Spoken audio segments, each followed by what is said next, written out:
تو حضرت ابن سلیم رضی اللہ تعالیٰ عنہ کہتے ہیں کہ میں نے اللہ کے رسول صلی اللہ علیہ وسلم سے عرض کیا، قلت حج الیہ، اللہ کے محبوب مجھے کچھ نصیحت کر لیں۔ یہاں پر علماء نے ایک آداب لکھا کہ جب کسی اللہ والے کے پاس، جب کسی بڑے کے پاس جائیں اور دعائیں کرانے کے ساتھ ساتھ اسے کہیں کہ مجھے نصیحت کریں۔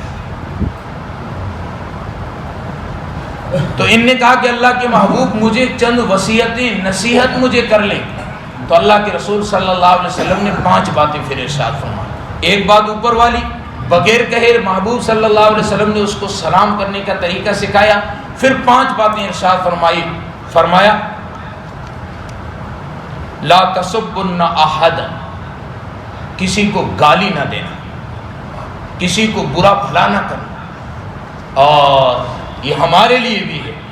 وہ صحابی کہتے ہیں قال فما سببت بعده حرا ولا عبدا ولا بعیرا ولا شاتا، کہ جب محبوب صلی اللہ علیہ وسلم نے مجھ سے کہا کہ کسی کو گالی نہ دینا، تو میں نے اس کے بعد کسی آزاد مرد کو، کسی غلام کو، کسی جانور کو، کسی بھی مخلوق کو میں نے کبھی بھی گالی نہیں دی۔ ولا تسبن احدا، کسی کو یہ تسبن سب و ستم سے نکلا ہے۔ ہم کہتے ہیں فلاں نے مجھ پر سب و ستم ڈھائے، تو یہ لفظ جامع ہے۔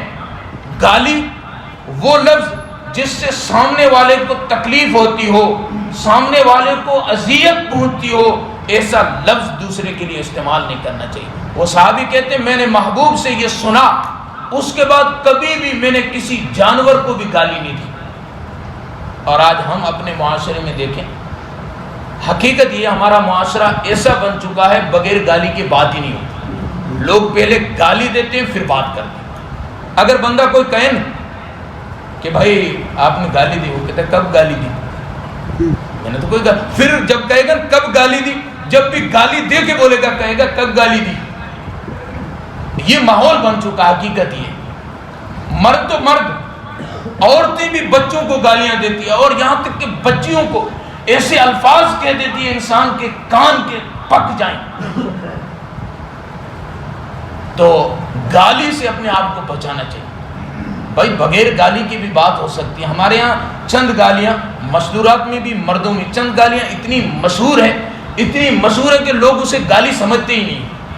اگر کوئی کہہ دے کہتے ہیں گالی کب دی، یعنی گالی کا تصور ہی نہیں ہے ان کو، اور وہ گالی دے رہے ہوتے ہیں۔ تو اس پیغام سے یہ جو نصیحت رسول اللہ صلی اللہ علیہ وسلم نے کی ہے، پہلا سلام کی پابندی، ہم سلام کو خوب پھیلائیں، اور دوسری لا تسبن احدا، کسی کو گالی نہ دینا، اپنے آپ کو اس سے بچائیں۔ بولتے وقت احتیاط کریں ہماری زبان سے گالی نہ نکلے۔ گالی ہر اس لفظ کو کہتے ہیں جس سے سامنے والے کو تکلیف ہو۔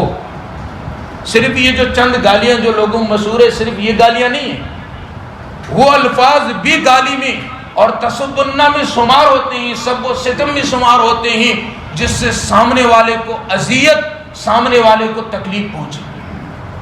تو یہ صحابی کہتے ہیں جب محبوب نے مجھے کہا، پہلی نصیحت کی، کہا کہ کسی کو گالی نہ دینا، میں نے کبھی کسی آزاد مرد کو بھی گالی نہیں دی، کسی غلام کو بھی نہیں گالی دی۔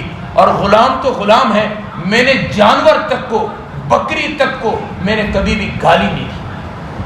اللہ کرے کہ ہم بھی عمل کرنے والے بن جائیں۔